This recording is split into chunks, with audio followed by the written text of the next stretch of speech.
The next 5 years and 10 years of business success are going to be categorized by people who can leverage AI, automation, and outsourcing. What's a position that I should look at outsourcing to try to generate more top-line revenue for my company? They think it's a different process, or, oh, I don't need to put as much effort in. I'm getting this individual. It's kind of low cost. Regardless of the cost or not, you're still hiring another human being. People hate spam messages and people that are just looking for calls and looking for sales and so forth. It's about putting value first. What's the biggest mistake business owners make when they hire VA?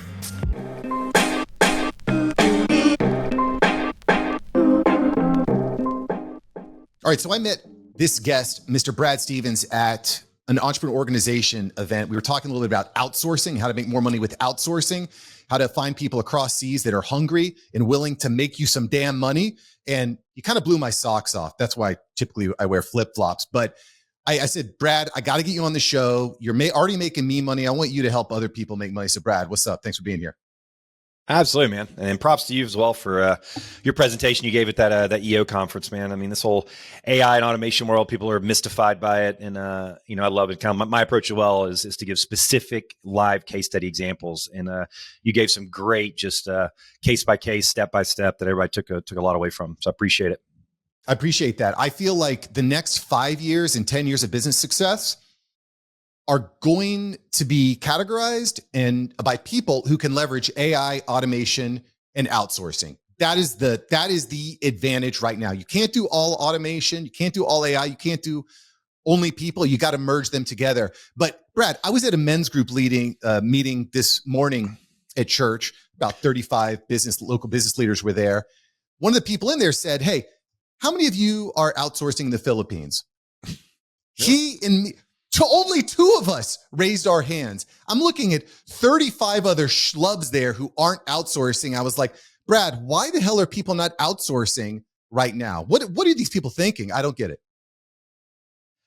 Well, I mean, it's the same mindset and some of the, what I call DFCs, doubt, fears, and concerns that I had when I kind of went down this journey. I've been an entrepreneur my entire life. And before I launched this company, my last business had a fiasco happen, had to learn how to get cash tight. And that's when I learned about this whole world. And I went into it with the same kind of doubt, fears, concerns. And I kind of, as a small business owner, I was like, this outsourcing thing is just for big companies to do call centers.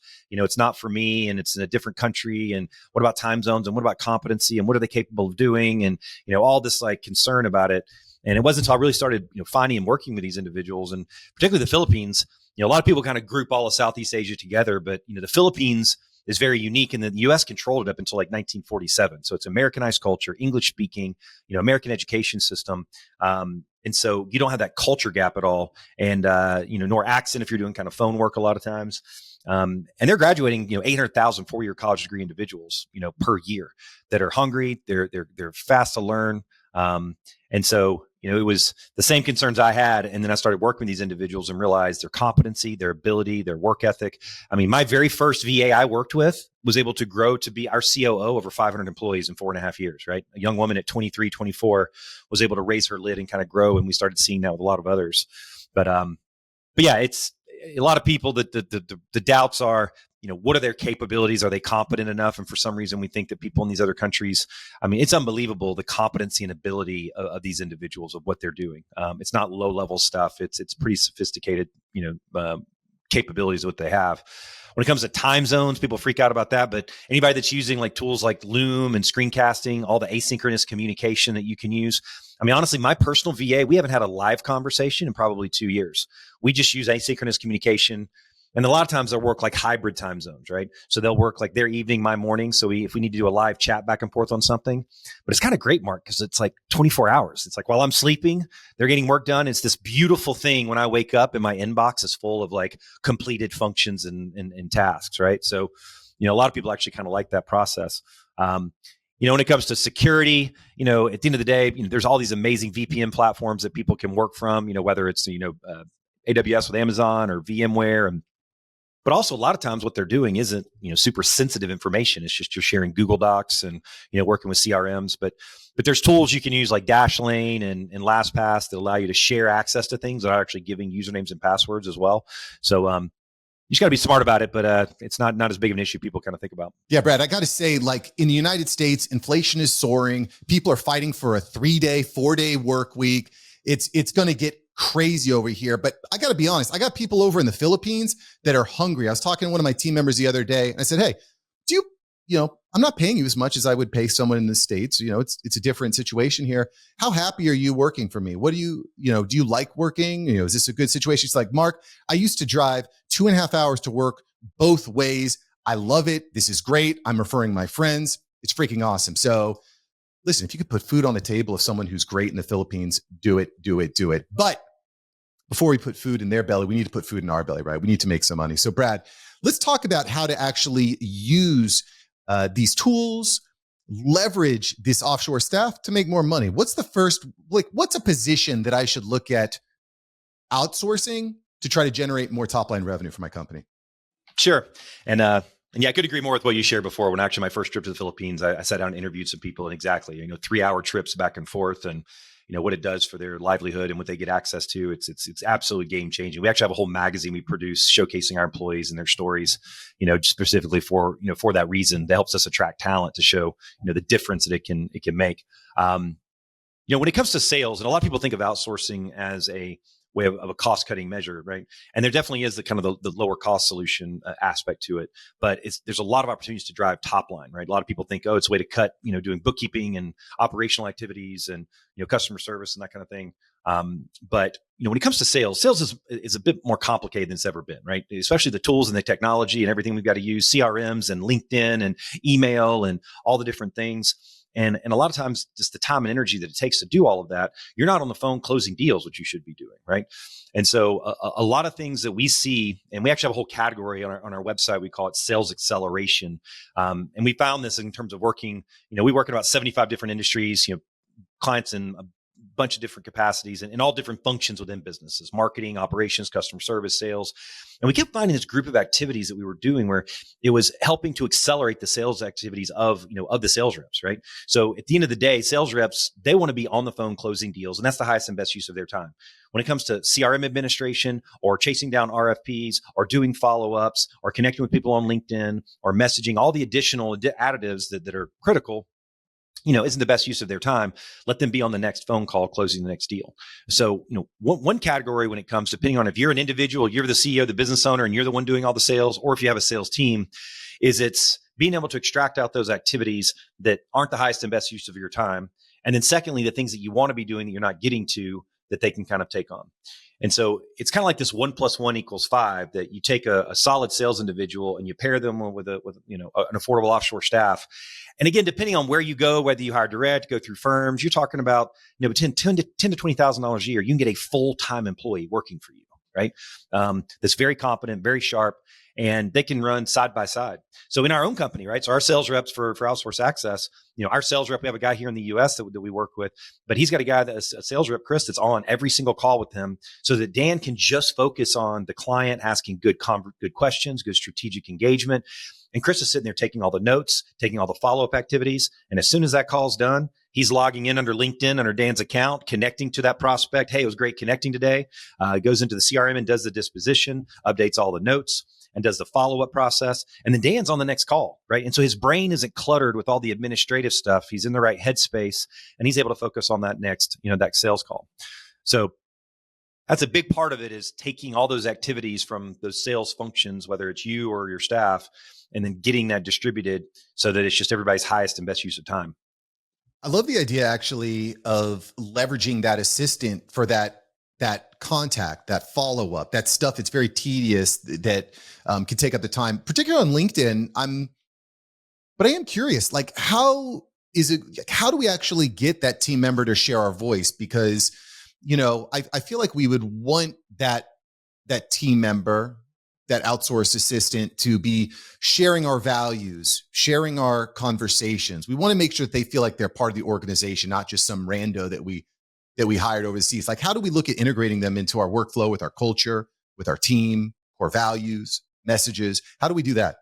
Yeah, and it's part of how you establish the relationship from the beginning, right? It starts with how you hire and who you're looking for when you hire someone. Whether you hire someone local in the United States or you're hiring overseas, a lot of the same characteristics apply. When we go through the process with clients, we do IQ testing, emotional intelligence testing, we do Colby testing, predictive index, any tools and things that you use locally. we put staff through because you want to make the right, selection to make sure that there's the right alignment with that individual. It's going to be a good fit. They got the competency, they have the ability, they have the skill sets. We have them do test projects to kind of see if they're going to be the right fit. And once that's established, we know that we've vetted for the right individual. But then when we go to work with clients, is we want them to know their mission, their core values, right? I mean, that's why, we're all in when we work with clients. We only do full time because we want them all in, knowing who their business is, what they're about, so they can be a part of their mission and core values. So that's the first step, is just vet appropriately so you're getting the right individual. Because I think a lot of times when people hire overseas, they think it's a different process, or, I don't need to put as much effort in. I'm getting this individual. It's kind of low cost. Regardless of the cost or not, you're still hiring another human being, and it's a matter that they're going to be working side by side. Make sure it's the right fit. And then once they start working with you, bring them into your business and invite them in to understand. And a lot of times in these countries, they're kind of submissive sometimes and they're hesitant. So you got to invite them in and bring them in and say, hey, Mark, you're going to be working with us. I know you're in the Philippines, but I want you to know our mission, our core values, what we're about kind of as a company. So it really starts with that initial kind of foundation. Then when it comes to actual work that they're doing, when it talks about posting, content on LinkedIn and so forth, we typically start with, depending on what the campaign is, right? So we've got a campaign that we do a lot of work in commercial real estate, for example. We're in 75 different industries, but that's one of them. And so wanted to do an outreach to a lot of commercial real estate agents that had the designation of SIOR, which is the top 5% of commercial real estate agents. So I'll have them connect on LinkedIn through my account and do outreach. And I'll initially just give them a preset message, right? Because they're doing it as me and they're reaching out. Right. And as we know, like when you're doing LinkedIn, people hate spam messages and people that are just looking for calls and looking for sales and so forth. It's about putting value first. It's inviting them to an educational webinar. It's about inviting them to an educational piece of content. It's about adding value to them before you make an ask. So initially, when we start with someone, it's sort of initially, hey, here's copy and paste stuff that I want you to do at scale. And then once they kind of get to learn the voice and I'll kind of teach, then they'll pick it up much quicker than you realize. And then you kind of start building a relationship of like, hey, I had to change this a little bit, change that a little bit. And they end up creating kind of a little bit of a database of their own set of responses that they can go back and, in reference to as they're kind of going forward. Sometimes I'll have them identify themselves as my VA working on my behalf, right? At the end of the day, it's me showing that I practice what I preach, that, hey, I'm Brad's VA, responding on his behalf, just wanted to make sure that you got the information that you needed. Because I have a lot of people that reach out to me on LinkedIn, direct message that, hey, I saw XYZ, about what you guys do. I saw your webinar post, social media post. I'd like to learn more about VAs. And so Dawn, who's my VA that does responses there, she'll say, hey, Brad's busy right now, but I'm Dawn, his VA, and his LinkedIn account. Here's the link for you to book a call with our sales team. Love to follow through with you, right? And they respect that, right? Well, it's like the guy practices what he preaches. He has a VA kind of helping manage those responses. I'm curious, what's your goal with the messaging strategy? Is your goal to get, like, within this social media platform, to book a call on your calendar? Is it to get them into your CRM? Are you giving lead magnets and interesting special offers to the people? What typically is your goal with those outreaches? Well, it depends on the campaign, but a lot of it, like I was sharing, is really, it's never about a direct ask to book a call to have a sales appointment, right? Which blows my mind how many companies still do that. It's ultimately about getting them to our website, usually to a piece of content that's there, or to register for, like right now, we're doing a big webinar next Wednesday for the home healthcare space, right? Because that's actually another big industry that we're in. And so we have a whole list of people that are in the home healthcare space. And so have outreach happening via my LinkedIn that's just inviting them to that webinar. Said, hey, saw your home healthcare. You may be wondering about this whole outsourcing world and home healthcare. 30-minute webinar happening next Wednesday. Click here. You can register for it. If it's not that, it's driving them to a blog or a piece of content on our website for them to consume content. But then after they're on our website for about 20, 30 seconds, there is an opt-in lead magnet, the top 7 tasks you can immediately outsource to a VA, right? So ultimately, it's about getting them into our ecosystem, whether they opt in at that point or not. Ideally, it's getting them into our email nurture. And then even our email nurtures are adding value. We had this, it's probably one of the best things I've done in terms of nurture. It's called our addictive tool series, right? Because everybody loves to learn about a cool tool, right? A cool little tech tool, whether it's a chat GPT or something of that nature.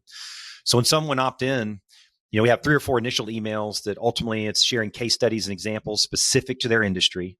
Because that's the biggest thing is people appreciate, don't give me blanket universal stuff. If I'm in home healthcare, give me content about how VAs are helping home healthcare businesses, not a generic thing. So we try to give them specific content. If they engage and book a call with us, great. If they don't, then what we do is our long-term nurture is this addictive tool series where once a week, we just send a cool tech tool, not a big long newsletter, not 900 calls to action. Just say, hey, Mark, here's a cool tool that we found that, automatically does screen captures. Thought you may find it interesting, right? And then we have a 98% retention rate on that. And we have 200 of these in our marketing automation system. So when someone starts on it, they start at the beginning. I have 2 years worth of cool little tech tools that go to them once a week.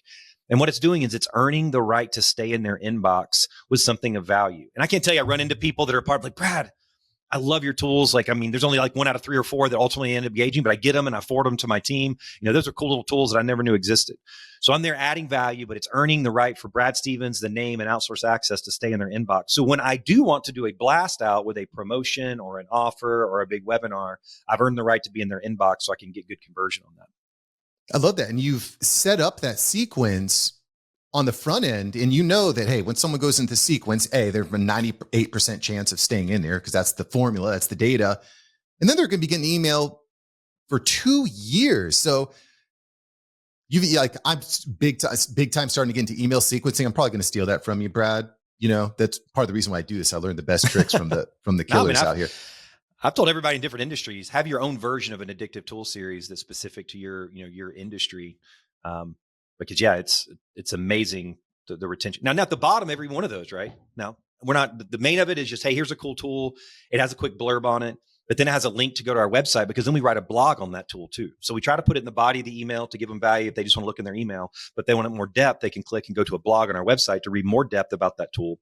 But at the very bottom, it says, hey, if you're ever interested in a VA, click here to engage. But it's at the very bottom, so it doesn't hit them over the head like I'm trying to sell them, right? It's about add value first.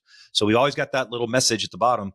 And Mark, I've got people that saw me speak at an event 3 years ago, haven't seen or heard it from them at all, had no idea that they were still on this sequence. And all of a sudden, 2 years later, they end up buying and engaging with us because we stayed on the nurture wheel. We earned the right to stay on their nurture wheel because at some point on the other wheel, the life and business event, and there will be an intersection, and they'll say, hey, I actually just bought a new business and you've been staying top of mind and I'm ready to move forward now, right? So that's why the 2 years, right? You just stay on the long tail. Because a lot of people, they give up. They send those short term, they blast them with newsletters, and then they give up. It's about giving a long burn, short bite-sized, long-term value. That's the pro tip. I'm taking that to the bank. I also got to ask, did you write and set up all those emails and all those automations, or did you have a VA set all that up? Did you have someone outsourced set that up? Funny you should ask, Mark. Yes, I stayed up all night for 3 months straight and personally wrote every one. It was painstaking. Did you really? I would be awful at what I do if I did that. I was going to say, I would be shocked if you did that. No, but it's back to like as business owners and CEOs, like we're the visionaries of ideas. So this is an idea that I had, right? And that's the beauty of having incredible, talented offshore staff is that I can bring an idea to life quickly and cost effectively. And so no, we set up what I call like a little micro protocol of like, well, first of all, where are we going to find these tools? So there's a great online tool, website called Product Hunt. You may be familiar with. So Product Hunt is an amazing website that just has all these cool little tech tools that they write reviews on. And so I said, I have my VA. And so we created a template for what does this little email need to look like? What does the content need to look like? And then we just have a VA. And then I got a good content writer who's one of my staff. So I have a 10-person marketing team in the Philippines. And again, one of those doubt fears is, are they competent? Can they write English? Amazing writers. We got to vet for the right ones. But they go to Product Hunt, they find the tool, they write the little mini blurb, they write the email copy, they go into our automation platform, HubSpot now, which we're using. They'll build it out, do all the images, the links, go to the website, write the blog, get the blog posted, link it all together, set the timer up. And we're still, I got 2 years now, but we're still doing them every single week. So we keep building that longer and longer. So we'll have 3 or 4 years worth before it's over with. But it's about just having this long tail nurture in there that's adding value, throughout the entire course of time. Amazing. And we were talking about this a little bit before I hit record, but as your business grows, you have to start solving different problems. What got you to 6 figures ain't going to get you to 7, 8, et cetera. And it's shocking to me how many people get stuck in doing the day-to-day stuff. Like, I think you need to do some of it, but you need to be able to scale it up. You need to have people on your team. You need to use AI to help out. A friend of mine actually just posted on Facebook. Maybe he'll see this or not. I don't know, buddy. If you see this, I'm thinking about you. A friend of mine posted this on Facebook. He posted, for every 100 emails that you send out, you'll probably only get one reply. Be gritty. And I'm thinking to myself, like hell, I'm going to be gritty. I'm going to solve the problem. I'm going to automate that. I'm going to freaking automate. Like, there's no way I'm going to sit out there and copy and paste 100 emails. Hell no. I'm going to automate them to put it into a sequence. It's crazy. It's crazy, bro. What are you doing? Well, the great thing about where we are in time and history right now, I mean, the technology and thing we have access to, but the downside is it is profoundly overwhelming, right? There's more levers and knobs you can play with in the digital ecosystem. I mean, Marcom that does that one like infographic every year, and they put all the like MarTech tools like on one, and it's like up to 6,000 tools that are out there. And so, if you're a small business owner and you're trying to like do email marketing or choose a CRM, I mean, you could spend 2 months just vetting everything from HubSpot to Pipedrive to Keep to Infusionsoft to Go High Level to everything. And then even once you choose these great automation tools, we only use a fraction of what they're capable of because we don't have the time to do it. And again, that's, we see with a lot of our clients, that's the thing that they love, like in the service industry, right? Landscaping companies and tree repair business or tree removal businesses and these like home services, roofing companies. So Service Pro is or Service Titan is like one of the big software platforms that all these companies use that it does all this amazing stuff. It lets you post Google reviews for your clients after you did a great job landscaping. It does all this automation and everything, but they don't ever use much of what it's capable of because their employees don't have time to do it. And that's one of the first things we've actually built a whole team that's learned those entire platforms. So we go in and help them use all that stuff. So their VA is actually going in and using the tool that like goes and asks, customers to go post on social media and actually kind of leverage it appropriately. So it's a blend of, even with all the AI and automation that's coming, there's still an interesting blend. That's why we've trained, we have a whole training we put our VAs through on ChatGPT so they can understand it, know how to do some prompt engineering.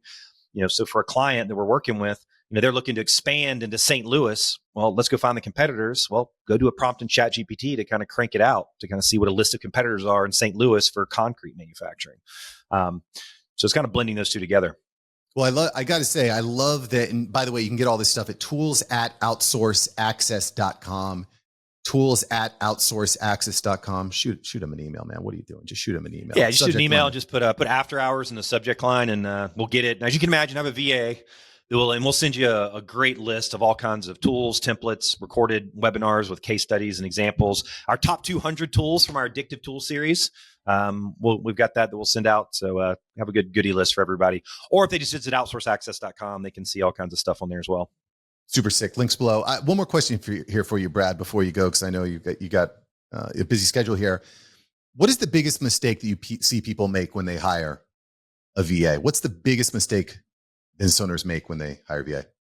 They don't put the time and effort to kind of figure out what they're going to have them do and work and communicate together. I mean, a lot of your, we work best a lot of times. We work with a lot of business owners. We also work with a lot of their staff as well. But a lot of times you get these crazy, ADD visionary CEOs and business owners, and I'm one of them as part of it. But they want to, they love the idea of working with this VA or offshore staff to work with them, but they want them to just like read their brain or like just understand and assume what they need. And they don't put the time and effort to, communicate with them, unpack the things and the needs that they have, figure out how to kind of get their hands on the wheel. Even with a super smart individual, right? If you bring them into your tornado, it's going to be nothing but a tornado. And so, in a lot of the webinars and things that I do, we have this like 2-question exercise, and I'll send everybody. You send an email to that email address. It's just a simple 2-question exercise that we ask people to do, and it's real simple. We have a Google template they can complete, which is take time to really audit what are the things that you're doing that aren't best of use of your time, and how many hours per month are you spending on that. Right? Sounds very, very simple, but people, I can tell you've done this with thousands of people, and they do that exercise. And it's like, I really only thought it was this, but I really started putting a pencil to it. And I spend 9 hours a month doing follow-ups on RFPs, 9 hours a month on follow-ups on RFPs, right? So it's that first bucket. What are you doing that isn't the best use of your time, and how many hours, and take the time, how many hours per month you're doing on it. And when we have companies do this and staff do it, like it's amazing the stuff that comes out. And then the second question is, what are the things on the radar that you want to be doing that you're not doing due to time, money, are knowledge constraints, right? So I've been meaning to do more in LinkedIn. I've been meaning to write content. I've been meaning to get videos done. I've been meaning to get my YouTube channel up. I've been meaning to get my QuickBooks done. What are all the things you're not getting to typically due to time, money, and knowledge constraints? And make a list of those. And I tell you, if people make a list of those two things, what do I want to get off my plate I'm currently doing, and what am I not getting to? And it just creates an unbelievable punch list. And actually, so when people work with us, we kind of have them do a version of that exercise. And every time they're just amazed of like when they actually sit down and think through it. And you can't do all that at once with an outsourced person, right? But you find the low-hanging fruit, figure out the best way to start. And then once you get confidence in the process, then they start biting off more and more from that afterwards. Brilliant, brilliant, brilliant. I cannot preach this enough. The time that you will win back, just like you win back the time with the automations, the emails, you win back the time when you hire a human being to help you and do it, and probably do it better than you can. Yeah. I don't know what else to say other than your wallet's going to be happy with you, and your wife will absolutely be happier, or whatever, your husband, your wife, your dog, your kids, they're going to be happier because they're going to get more of you because you just scaled your time. Brad, thanks so much for joining the After Hours Entrepreneur today, people. Loved it, man. Great jamming on it, and look forward to maybe hearing from some of the audience members. Happy to help and add more value. Get some addictive tools their way. Yep. Tools at outsourceaccess.com. Subject line, After Hours. Thank you, Brad.